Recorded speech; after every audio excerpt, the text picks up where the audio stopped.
இரக்கத்தின் இனிய பரிசு. பகவான் அல்லாவின் தூதர்களின் வழியில் பலர் தமது வாழ்க்கையை இறைநேசத்திற்காக அர்ப்பணித்தனர்.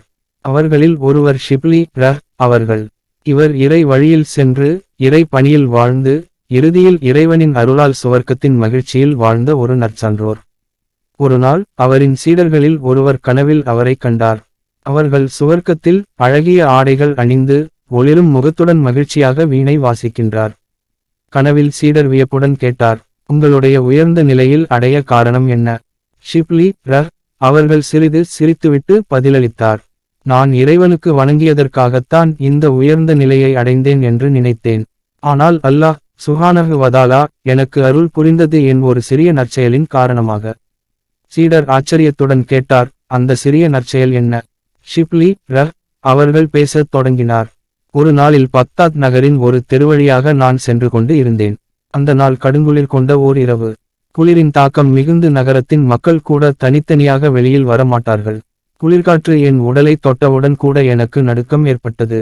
ஆனால் என் கண்கள் ஒரு காட்சி பார்த்தவுடன் என் மனம் பதைபதைக்கத் தொடங்கியது. ஒரு சின்ன பூனைக்குட்டி. அது ஒரு கோணத்தில் நடுங்கிக் கொண்டிருந்தது. அதன் சிறிய உடல் முழுவதும் நடுங்கியபடி உதவிக்காக யாரையோ தேடி பார்த்து கொண்டிருந்தது. என் மனம் மிகவும் கலங்கியது. அந்த குட்டி உயிர் துடிக்கத் தொடங்கியது. இதை நான் உதவி செய்யாவிட்டால் இது இன்றே இறந்துவிடும் என்று தோன்றியது. நான் உடனே என் போர்வையை கழற்றி அத்தூசியின் மீது போட்டேன். அது சற்றே குளிரை குறைத்தது. ஆனால் போதவில்லை. நான் அதை மெல்ல தூக்கி என் போர்வைக்குள் வைத்தேன். என் உடலின் சூடு அதன் உடலுக்குள் சென்றது. சிறிது நேரத்தில் அது நிம்மதியடைந்தது. அதன் கண்கள் மெதுவாக மூடப்பட்டது. ஒரு நேரம் கழித்து அது விழித்துக்கொண்டு மெல்ல என் கையை நக்க ஆரம்பித்தது. அதன் சிறிய கண்களில் நன்றி தெரிந்தது. என் உள்ளம் மகிழ்ச்சியடைந்தது. அந்த சிறிய செயல் என் மனதிற்கு ஒரு பெரும் நிம்மதியை தந்தது. ஆனால் என்னை நான் மறந்துவிட்டேன். இறைவன் ஒருபோதும் எதை மறக்க மாட்டான். அதே இரக்கத்தை அல்லாஹ் என்னிடமும் காட்டினார். இப்போது நான் இந்த உயர்ந்த நிலையில் இருக்கிறேன். இதை கேட்ட சீடர் மிகவும் ஆச்சரியப்பட்டார். பூமியிலுள்ளவர்களுக்கு இரக்கம் காட்டுங்கள், வானத்திலுள்ளவர்கள் உங்கள் மீது இரக்கம் காட்டுவார்கள்.